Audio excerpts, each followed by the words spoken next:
And we're back, Stripe Show Podcast on a Monday. I'm your host, Travis Fulton. Thank you for making us part of your day. Thanks for everything last week.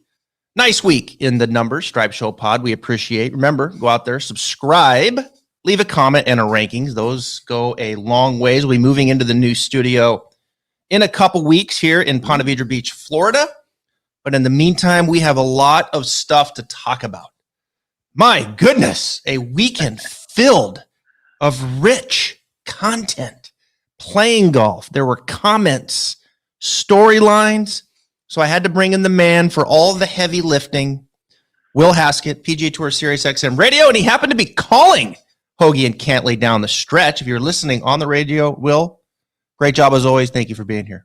It was a busy weekend. I mean, it was the Hoagy battle. Jordan Spieth almost fell on a cliff. Harold Varner III makes the putt of the year.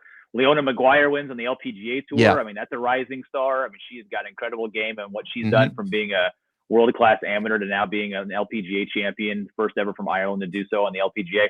I mean, it was a great weekend in golf. And, you know, I'm a glass half full guy. I like to see a lot of the positives, and I think that I'm going to have some positive responses for some of your questions about some things and some tweaks, but there was also a few head-scratching moments, I think, in print and in commentary from this past week that deserve our attention.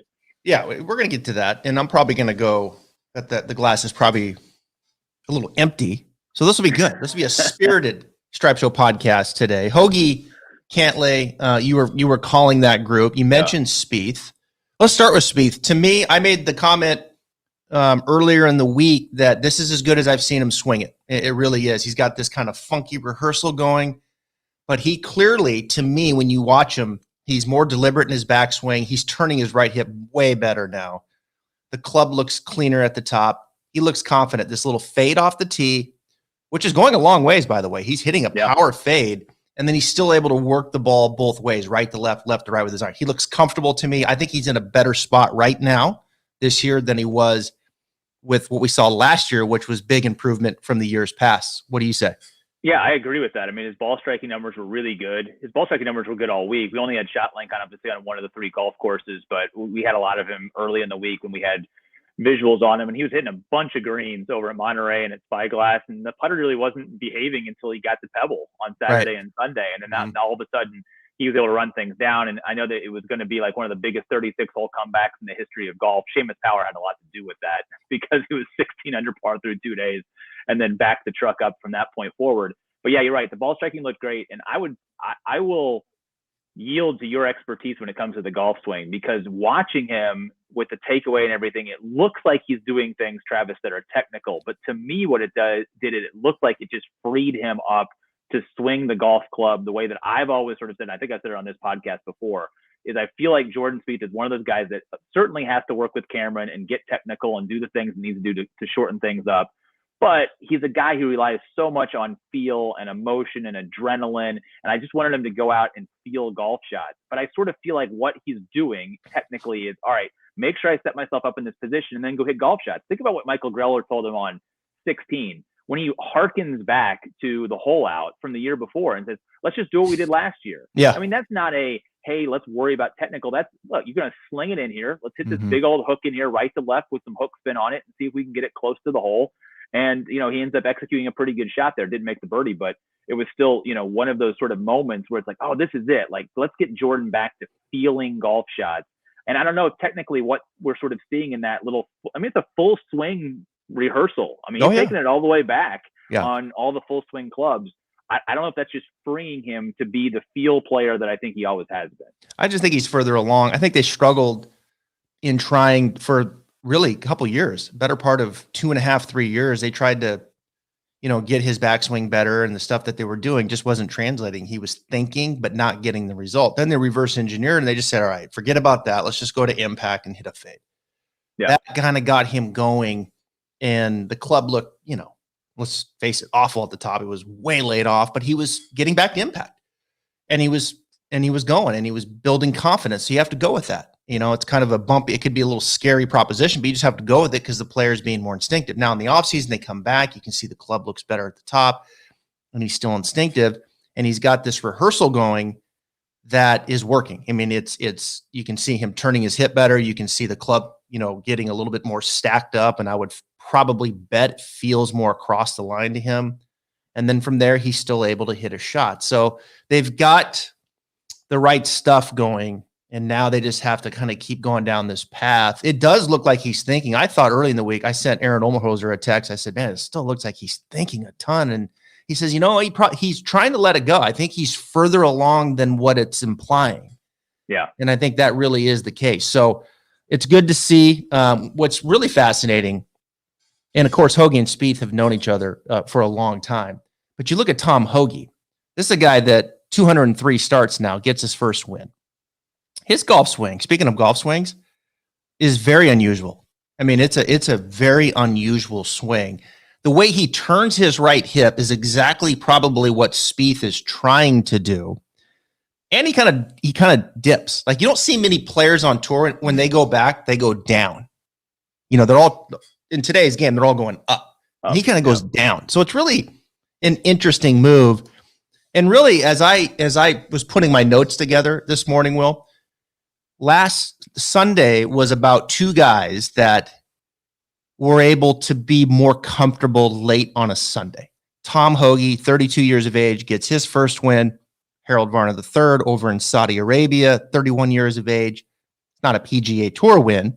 He's got 172 starts, so it's a similar type of time frame here. But Varner, birdie 17, makes the eagle on 18. He's struggled late on Sundays. Tom Hoagy, birdie 16 and 17. He struggled late on Sundays. The two guys get it done. That's pretty cool. Yeah, it is very cool. I want to see if that translates for HV3 on the PGA Tour, because it's been pretty ugly, Travis, when he's been near the top of the lead on Sundays. And I didn't realize this note until Tom Hoagy led after 18 holes. That was his seventh time having a lead after 18 holes of a PGA Tour event when he led on Thursday. Now, it was the first time he ever had the outright lead. So he went from being the outright leader on Thursday to the winner on Sunday. Again, Seamus Power had a lot to do with that for everybody in between. But the previous 6 times he had shared the lead, Hoagy never finished top 25. I mean, think about that. You get off to a rapid start and you can't even get that bad boy across the line in the top 25 position, and he goes to win it. He talked a lot about mistakes that he had made in the past. I've been with him in final rounds before where, it was just one bad swing here. It's missing in the spot that you absolutely couldn't miss in when you have to be close to dang perfect down the stretch on Sunday to win on the PGA Tour. And I think back to the shots that he hit yesterday, even with adrenaline and the moment, he hit shots that you're going to look back on and say, well, that was aggressive, but it really wasn't. It was just proper course management and understanding his misses from years past. So 16, he's aiming middle of the green. If he doesn't turn it over, it's middle of the green. The contours are going to work. He's got a 20-footer. Instead, it works a little bit. He turns it over slightly. It spins. It's a kick in for birdie. 17, he pulled it. But guess where he started that ball? He started it right at the neck of that little par 3 green, which meant if he pulled it, he's still going to find the left side of the green. And he did. And he bonus birdie. He rolls in a 21-footer, which sort of seals the deal on all of it. Where does Tom Hoagy hit that shot 3 years ago on a Sunday? I'm not saying he was going to take dead aim back then, but was he truly thinking through, feeling comfortable in the type of swing, picking a spot that then he knows is going to lead to that? And he's mentioned it. It just, he made mistakes and he didn't want to make those mistakes again. And he and Henry Diana, his caddy, sort of worked through all that. And he seemed so unaffected when it was all said and done by the moment, because I think it happened so quickly. Like, he was chasing Jordan Spieth until all of a sudden he was in a lead that he knew he probably wasn't going to lose. And it's really easy to then lay up your way to a 5, on 18 at Pebble Beach, which is what he was able to do. Like, how different it would have felt if he gets there and he's one back of Jordan or tied with Jordan or only one clear of Beau Hossler, feeling like he needs to squeeze a birdie out instead of just, slapping it up the fairway and, having to make a 3.5-footer, which was the nerviest shot that he had in the last hour of that. So I think it's interesting how he learns. I'm going to be interested to see if it works for HV3. Remember, he won in Australia a few years ago and we thought this is going to be the catalyst for Harold Varner, and it still hasn't led to that sort of alpha cockiness on Sunday that he needs. Will this do it for him? I don't know. Like, rolling a 100-footer doesn't happen very often. No. Like, whoa, he won. It would have been really interesting if that putt ends up 5 feet from the hole and he needs it to get into a playoff. Like, how different the narrative would have been if that ball doesn't go in from 100 feet. Yeah. You could stand there all day and not make that putt. Absolutely. Man, it was perfect. Just over that crest coming down. We have more to discuss with the Saudi International that was over there. The first event on the Asian Tour of 4 that are scheduled at this point. But I want to stay with the AT&T here for a minute. So this tournament, all right, well, let me put it this way. This tournament, more than any other tournament on the PGA Tour, is the one that bothers me the most, which is kind of weird to say, right? Because it's at Pebble Beach. But it just feels tired to me. This tournament, it feels old and it feels tired. And where we're going with this sport, this one sticks out like a sore thumb to me. Mark Calcavecchia made a tweet. He said, I love Bill Murray. He's a great guy. Love his movies. Phenomenal actor. I'm paraphrasing. Just all the credit in the world to Bill Murray. The things that he does for the game. But he says, I am so tired of his act on the golf course. It's ran its course, right? Alfonso Ribeiro. I love the guy. Love him. Fresh Prince of Bel-Air, one of my favorite. That dance was funny like 15 years ago. Yeah. Now that we've seen, it's like, it's like, it feels like a rerun to me. The old classic reruns, like a rerun of Friends, or even this tournament feels like a rerun of MASH. It feels old. I've seen it. I've done it. I responded to the calc. I said, this tournament is tired. And then it just kind of took off from there. People were like, But a lot of people agreed with me, Will. I was surprised. Like, I did the poll on Twitter. And do you agree or not agree? 75% agreed on Twitter. All right. Now, on Instagram, my biggest following, it was 63% the other way. Yes. So they didn't. And into Facebook, you lost more of that. So it's like the older you get, the more you like the tournament. The younger you are, you're like, no, this isn't for me. For me, I probably fit in between. Like, I'm 44, middle-aged guy. Feels tired to me. It just feels tired, old to me. What do you say? It's tired because players don't need to play with celebrities anymore to get more exposure. So in that aspect, the idea of a pro-am isn't as relevant as it once was when Bing Crosby came up with it, because when Bing Crosby came up with it, Bing Crosby was infinitely more popular and known than the professional golfers with which he was trying to, connect them with. So for years, the celebrities were actually helping to enhance the PGA Tour product, the PGA Tour players themselves, and the tournament themselves. And now you have players there this week in Jordan Spieth, who is already more popular than most of the celebrities, and certainly more well known than many of the big bankroll CEO types that are at this event.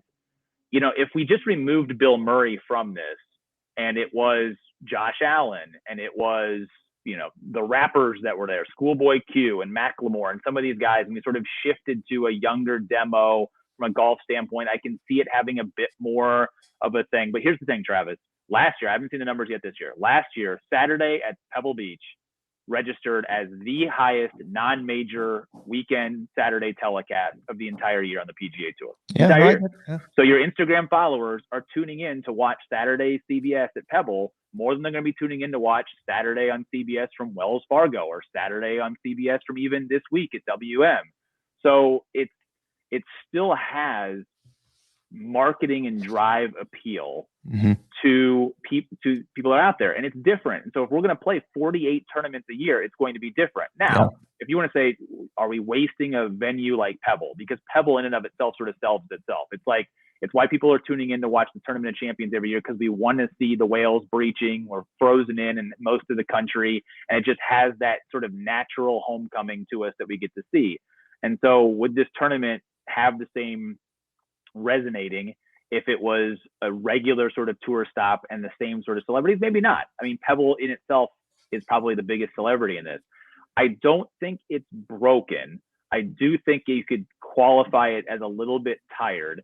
And then it goes into the other part of it of the field. which I laughed at the whole week. Like, well, look at all the guys playing in Saudi. The field is terrible at Pebble. And we had Jordan Spieth trying to hold off Patrick Cantlay with a first-time winner in between them. I don't really think that the tour was struggling when it came down to it in terms of getting guys to draw, because one of the 5 most influential golfers in terms of people tuning in, Jordan Spieth, was relevant down the stretch.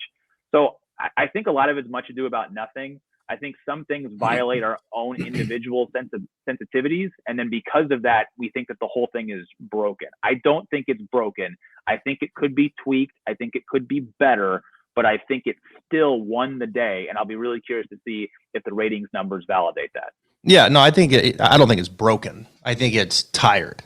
I'm not saying the whole thing are tired. Sure. Yeah. I'm not saying that it's completely needs to go away, but it does feel tired to me. And yeah, they're, the TV audience, that core audience of the PGA Tour, tunes into it for the most part. It'll be interesting to see where it was this weekend. Spieth saved it this weekend. There's no question. Sure. Him being there. Cantlay, yeah, he's a star, but he's nowhere near Jordan Spieth. So I think they lucked out to some degree with Jordan Spieth be there, and that's going to drive the ratings up. It's Pebble Beach, though, Will. I mean, this is Pebble Beach, and the fact that we're only seeing it really twice, barely even seeing it once, because the coverage, it's tough. I don't know how they do it with 3 different courses. I'm not criticizing CBS. There's a lot going on. There's 3 different courses, and you're trying to piece this thing together. It's a gambling nightmare. There's ShotLink on one course. It's tough to really handicap this type of facility. All right, that's the entire first half of the year. It's always going to, we don't have enough daylight to give 156 guys or 144 guys opportunities to play. So we're going to have 2-3 course rotations until we catch up with the sun. It is what it is. I want to make it better for people. I totally do. But I think the one thing I do, Pebble Beach is the star, or can be the star of this thing. So if we took the same celebrity field and we put him in Palm Springs 2 weeks earlier, does that elevate that tournament even more? You get a little bit more value out of the Pro-Am side. And if you turn this into just a stroke play event, you still have to do it on at least 2 golf courses. So you're going to have half the field, playing Monterey and Spyglass, whatever it might end up being.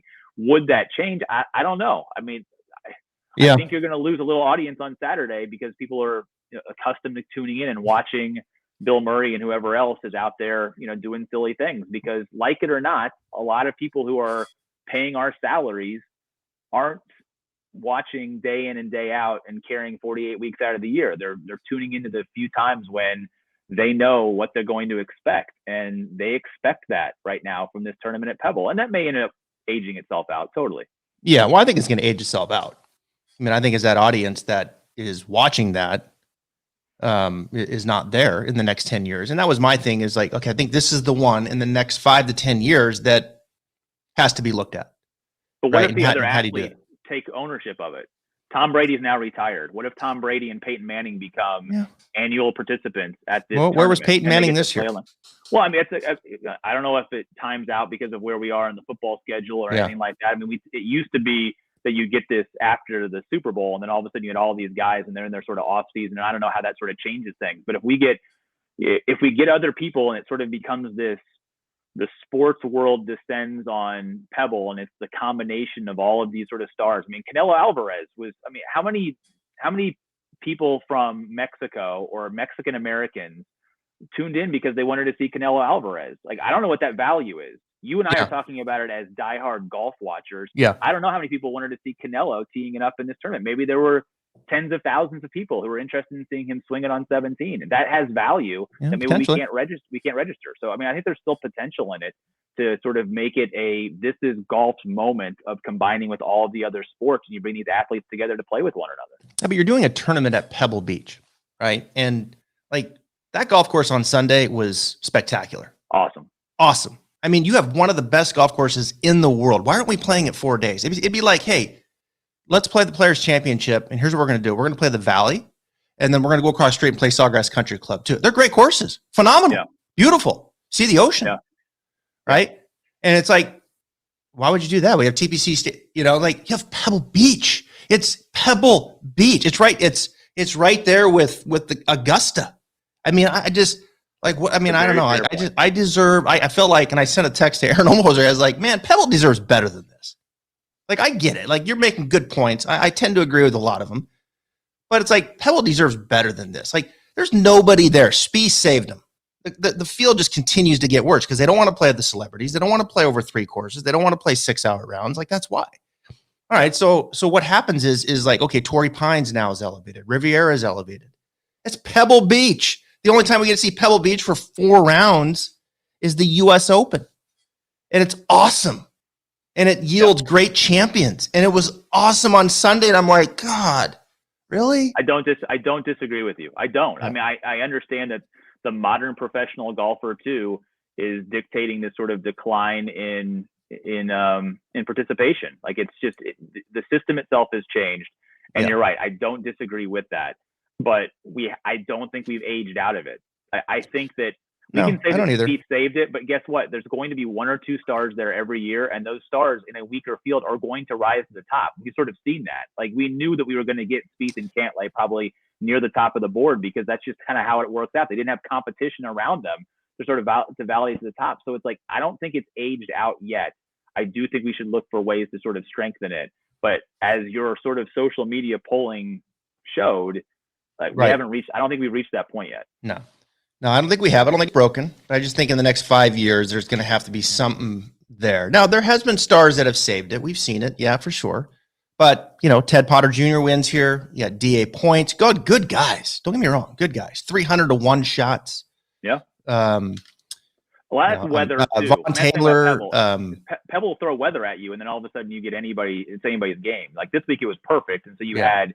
I mean, let's be honest. Tom Hoagy's been playing top 25 type golf over the last 2 months. So the cream rose to the top of the guys in the field in terms of where it was at the end. But I think that you can still make this format interesting and work.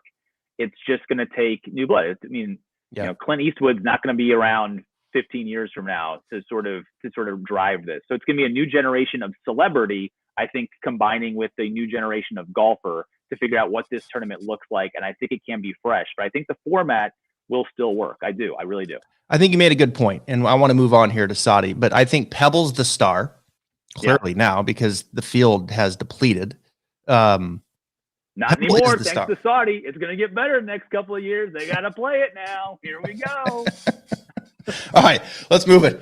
Let's move it over to the Saudi International, right? Because this was our first look at the LIV investment group who got all these people over there, all these players, DJ, Phil, Harold Varner III, Bubba Watson, Cameron Smith, Jason Kokrak, Kevin Na, down, et cetera, et cetera. And they all got a little sum of money to come over and play, right? Mm-hmm. And they went over and play, and they obviously looked past the AT&T. And this tournament was specifically put this week for a reason, right? Because they knew they could draw these guys over because they don't like playing in that event anyway. We just covered the reasons. Correct. And I hate to say this, but it could be potentially the best finish of the year. Damn it. I mean, Harold Varner making that putt, that was pretty cool. The reaction, the whole bit, I mean, wherever that was in the world, now you would never know it because it was super exciting watching because the energy coming from the TV screen was it's unwatchable. It's unwatchable. It is. It's unwatchable. It's boring. The energy coming through that TV screen. And secondly, was there any energy on site? It didn't seem like there was any. Secondly, there's no one there. There's no one there. Yeah. I mean, it's late on Sunday and there's 150 people. So I don't know. That's something, right? Okay, we're going to do this and this and this. It's going to be awesome. But all right, here's your stand. Let's see it. I mean, all right. All right. So you got those guys over there. And this is their opportunity. I mean, the main thing here is they can wine and dine them and give them their spill, right? I mean, a lot of these players, I'm sure, were pitched some money. Here's what we're going to do. Here's the plan. Rumor has it, $130 million to Bryson DeChambeau to be the face of this. That's a rumor. Sure. Rumor. He denied it. Ian Poulter, a lot of money. DJ had some funny quotes. But mine might have been a little bit more. There was some money being offered. Let's put it that way, right? What do you think came of it? You think some players are going to walk out and they're like, yeah, sounds good to me. Let's go. Someone's going to sign the first person is going to sign here in the next week? No, I don't think it'll be in the next week, because I think that I'm imagining that, again, who knows, is this really just we have a ton of money and we think we can throw a bunch of money around and make this happen, or is there true strategic planning that's taken place to this point? And I think it's a combination of the two. And I think throwing absurd money around, seeing the reaction, listening to that, dealing with the agents, hearing what they say, probably lead to strategic planning of what their next steps need to be. Put a pin in that for a second. If we can say that Jordan Spieth saved Pebble Beach, can we say that Harold Varner III saved that golf tournament? Because it's pretty much the same thing, right? I mean, people are tuning in to see what these guys might do, but at the end of the day, the only reason why that tournament's gonna be memorable for the rest of time is because of Harold making that putt on 18. So it's in a lot of respects, you had two tournaments that probably could have had a full dud of a week, and both of them get a sort of perfect Sunday storm to give them relevance in the talking space when it's all said and done. But back to your question, there's so many things that go into this.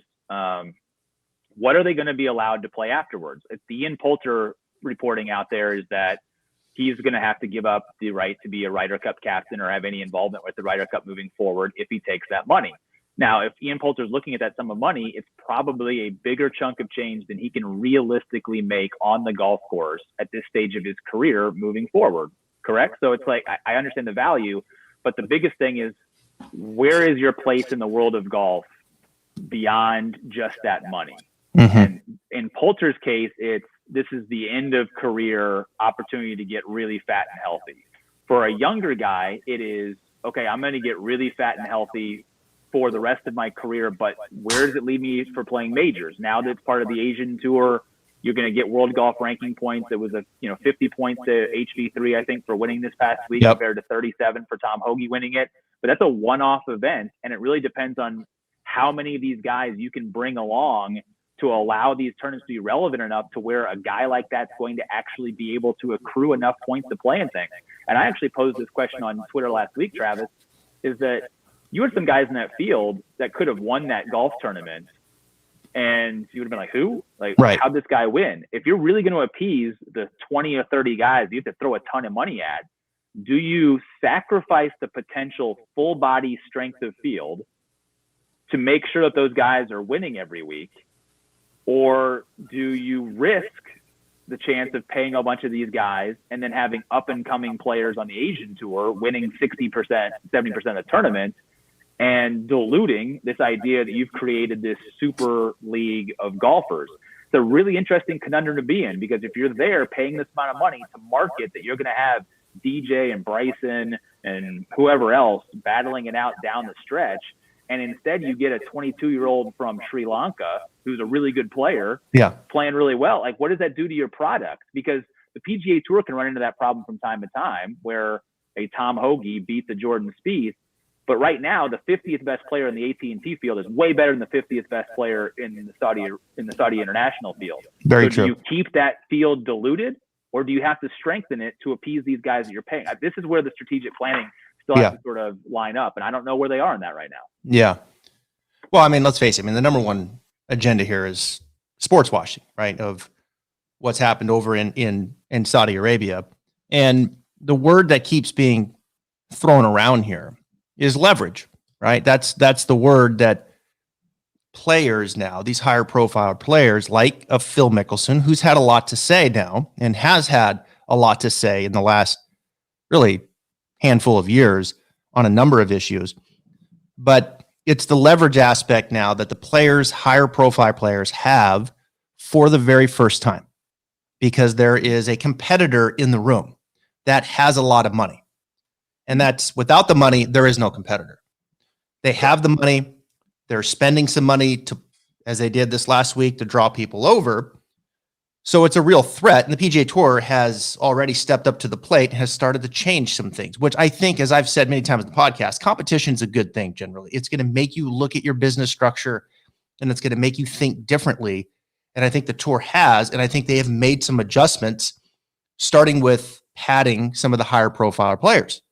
Right? Phil Mickelson just made an $8 million bonus about a month ago from the PIP program because he was first. That money would never existed before.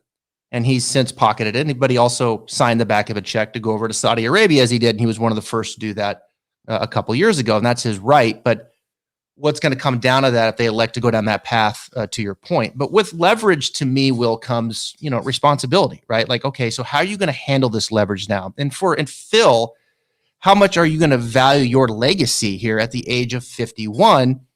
As Tiger said, my legacy is with the PGA Tour. Well, same with Phil, right? I mean, 45 wins, 6 major championships, 10th, 11th, 12th greatest player of all time, wherever you see him fitting in. World Golf Hall of Fame, second best player of our generation, absolute magic, adored by most in this country and across the world. And now all of a sudden, with this leverage, Phil has decided to do a couple things. One, draw himself closer to this group in Saudi Arabia, right? Because he knows that as long as the money's out, then there's competition. He has leverage. He knows that. And then Saudi knows that Phil's a high profile player. It's a big thing. And we can use that to somewhat of our advantage in what we're trying to do. So Phil's kind of drawn closer over there. But I also think with that, now he's decided, Will, to start bashing the PGA Tour. And this is where things now really start to get interesting. And he said a lot of things in his interview with Golf Digest, which you need to go read, with John Huggan. One of them is he accused the PGA Tour of obnoxious greed. Right. That was the biggest thing. And I almost, I laughed out loud at first. Like, did Phil really just accuse someone of greed first and foremost? Because Phil, more than any other player will, should not be accusing anybody of greed. I mean, we can go down a list of things here. So he's now starting to go down a path that's like, whoa.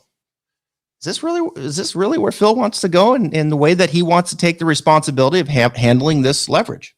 Yeah, it's hard. I mean, he threw out the $20 billion, amount, which I'm with Solly at no laying up. Like, where are we getting 20 billion from in this idea that this is how much money has been taken from the players in their digital rights, in their personal media rights?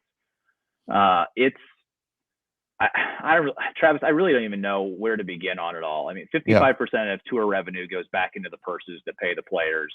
It's a nonprofit organization, and people can roll their eyes all they want about that. And I totally get and understand why people sort of laugh off of that idea. But the structure of the tour is still based on these independently owned and run tournaments through the course of the year. In conjunction now with the tour, there's a lot more oversight than there was 30 years ago when it comes to the tour and how they're helping and working with these tournaments to do things. But there's still all of these little organizing groups, and there's huge charitable opportunities. I mean, this past week, $200 million now for the Monterey Peninsula Foundation. It's the number one, I think, charitable organization on tour, as the tour has given away over $3.3 billion, I think it is, when it's all said and done. So a lot of that money, that greedy money, is going back out to meet the standards of this sort of the nonprofit sort of organization. Could that percentage that goes back to the players go up to 60%, 65%, 70%, 75%? I'm sure there's an accountant that can figure out a way to sort of do that, but there isn't a reputable professional sports organization out there that is giving away all of their rights to their product to the individuals to turn it into the wild, wild west of how it can be run. It's sort of like the NIL situation now in college sports, is that you have all these enlightened athletes who are recognizing that they are being used to provide a value that they're not being compensated for. But at what point in time does a professional golfer recognize that his or her value to the organization is returning money? Is that ratio skewed for a Phil Mickelson? Absolutely, it's skewed for a Phil Mickelson. But that it goes back to your question about responsibility, is how much is Phil responsible for the growth, the health of his organization, of which he's a member of, the PGA Tour, and what that does to provide the future Phil Mickelsons or lesser Phil Mickelsons of the world playing opportunities and an opportunity to have a rich and fulfilling life playing golf. It's just a very difficult place. And I completely understand both sides. Of one side, wanting to protect the whole, the individuals wanting to look out for what's best for them, And somewhere in the middle, there's probably the perfect solution. So you have this leverage play that goes back and forth and back and forth. I think Peter Jacobsen said it after the round on Sunday when he was asked about it, or Saturday when he was done. And he said, really what's driving all this are agents. And the agents are the ones that are really pushing for all of these things. And what do agents want? More money for their client so that they can take their cut. And I say that with all due respect to all of my fine agent friends that are out there. But I think he made a point there. It's like when you're tasked with thinking about yourself and yourself only, we lose sight on what we can do to bring everybody forward. There's a way for the tour to win. There's a way for Phil to win together. And right now, we're just sort of throwing stones across a ravine at each other. Well, I don't think it was Phil's agent. I think this is Phil. I mean, all of this. This is straight Phil Mickelson, right? And he's the only one that's out there criticizing to this degree what the PGA Tour is doing. And for 30 years, Phil's had the option to play wherever he wants. He's one of the best players in the world. He could have went and played the European Tour. He could have went and played in Australia. He could have went and played in Asia. He can do whatever he wants, but he elected to play in the PGA Tour. Why? Because it's where the most money is. And it's where he could maximize his brand with sponsorships that he has done and make more money. Now, all of a sudden, he's been very good at it. He's been very good at it. And he's still relevant today at 51. And he's been very good at it. Phil likes to be the smartest man in the room. We know that. I don't think he always is, but I think he is smart. I mean, Phil has some savvy here when it comes to this. I don't think he's handling this leverage very well. And I just think that it's kind of a track record of things that we've seen with Phil over the last few years. I mean, you go back just to the situation with the USGA and 46 inches on the driver. He lashed out at them, and now here he is with the PGA Tour. He's lashing out at them. Do you think he'll be allowed to use a 48-inch driver on the new tour? Can he use a longer driver? Well, I'm sure. I mean, and if he couldn't, then I'm sure he'll lash back out at them. That's kind of where we are these days. It's like, if we don't get our way, then we go to Twitter and we lash out, and that's kind of where, this is like a reoccurring pattern here with Phil. But my point is Phil's had, you can go play wherever you want, but you can't have it all. That's the bottom line. You can't have it all. And you can negotiate, and there's a way to do that and have leverage. Like you said, sometimes it's on either side. We see it with every sports league. Right. This negotiation back and forth. It's not, even when it is perfect, it's not perfect. There's I can't believe we got to do this. There's always that. But I just think it's really disingenuous after signing the check for $8 million and then going over to Saudi, getting yourself more aligned over there. And we all know what the human rights issues, what's going on over there. And now you're going to come back and you're going to bash the platform that's allowed you to build your brand for the last 30 years. I lost a little bit of respect there. I gotta tell you, I don't understand that. And to me, things are moving a little too quickly here. Is it really worth it? A couple million here or there at the age of 51, when maybe you should be kind of winding down a little bit.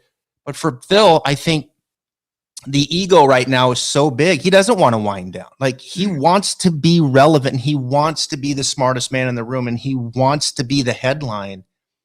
And I think he's just willing to do it at any cost at this point. At least what appears to me. And scorching earth for the sake of individual leverage is what I think kind of chaps me the most about it, is that there's a level of misinformation, and then you're seeding public distrust in an organization. And don't get me wrong, any large organization, PGA Tour, the Stripe Show Network, all of us, we have, have our moments of where things could be better, things could be tighter, things could be more transparent. There are always sort of issues, but being as calculated, and it shouldn't be surprising in 2022 that you throw something out there that may be factually inaccurate, whether you know it, or that you're sort of bending the truth a little bit to sort of make that point a little bit stronger. But you're right. I think at this stage, as an ambassador of all things, especially as someone who's been an ambassador of the PGA Tour for that long, that to me is kind of with you. That's where it is. If it's a leverage play, fine. It's a leverage play. The guys are getting richer because of the leverage play of the last 2 or 3 years. It's business. But it was, I think it was maybe a slight crossing of the line when it came to, okay, what are you talking about? Right. Because now you're just creating an image of something that's just not accurate. And I mean, who knows? Maybe he's just planting his own seeds to be like, this is why I'm walking to take a fat paycheck and my final act as a professional golfer on the public stage. Yeah, I think, yeah. I think in the end, I call his bluff. I think the PGA Tour is doing enough. I think they've made some adjustments. I don't, I think there's going to be more there's going to be more happening. At least this is just my feel, and I don't know this, but we saw the PIP. Why was the PIP put in place? To reward the higher profile players. The FedEx Cup, more money in that. Why is that? To reward the higher profile players. Yep. WGCs, reward the higher there's more of this coming. And I think it's fair. I really do. I think that there is that money, at least a lot of it, needs to be pushed to some of these higher profile players, because this star driven league, we just talked about it. Spieth, if he's not there, it's a different story. Totally. At AT&T. So I think they're doing some good things there. There's no way in hell they're giving up the collective media rights. Are you kidding me? I mean, that's can you imagine? Like, no one gives up their. I mean, what the hell is he talking about? It'd be the total wild, wild west. I mean, it wouldn't happen. Like, could you imagine if everybody had full control to do whatever they wanted to do with it? Like, it's not even a greed standpoint. It's just a managing of your own brand. I mean, it's a smart business move across the board. It has nothing. I mean, it does have. I mean, don't get me wrong. You can market it. You can make money off of it. But no organization is doing that now. Could you find ways to be more creative in sharing that information, of pumping it out there, of working with media teams to sort of do more? I mean, look what the NBA's done. I mean, they give away their content on YouTube in a lot of respects, and it's really endeared them to a younger generation. My son wakes up every morning and watches 11-minute highlight clips of Ja Morant from last night. Like, he can easily access, media of his favorite player a lot easier than he can if it was his favorite golfer. But that's not Ja Morant. Ja Morant's not making money and posting YouTube videos in the middle of the night. That's the NBA finding its way path forward. Like, no, you can look at it better and smarter, but no, you're not just giving it back to them and then figuring out what they're going to do with it. Oh my gosh. Could you imagine the memes and the TikToks? Oh, it'd be insane. You would never be able to play the golf course in a practice round, for crying out loud. No. You're like 11 boom camera out there, and you got these guys sets, and it's like, what in the hell is going on? I mean, anyway, good discussion, man. You always make me think, and I think that's that's important these days, right? It's one thing to come down on one side or the other, but you have to be able to kind of hear it out and think about it, right? And try to find resolution in the end. Waste Management's this week. Talk about a difference a week makes on the PGA Tour. We go from reruns of MASH to Big Bird in the audience, in the gallery on 16. I got to admit, I love seeing Big Bird in the gallery on 16. I love it. There's a stage this year. They're gonna have concert, like during tournament concerts. Let's go. Oh man. It's really easy. I'll just finish with this. It's really easy these days, right? And on Twitter to go out there and just the PGA Tour is like the punching bag, right? Hey guys, you need to do this. Yeah, it's like PGA Tour is doing just fine. They're doing just fine. They operated a super season, 50 tournaments during a pandemic. Yeah. Right. They were one of the first to get back out there with COVID. Like, they're doing just fine, folks. Like, there's some smart people here. Is there some things they could maybe do a little different? Could the website be a little better? All right. Like you said, there's always something, right? Always something. But at the end of the day, like, there's a lot of good stuff happening in professional golf. And one of those is this week, the Waste Management Phoenix Open, which is a complete 180 from what we saw last week in many regards. And they got a nice field. Rahm's there. Cantley's playing. Justin Thomas is playing. Hovland.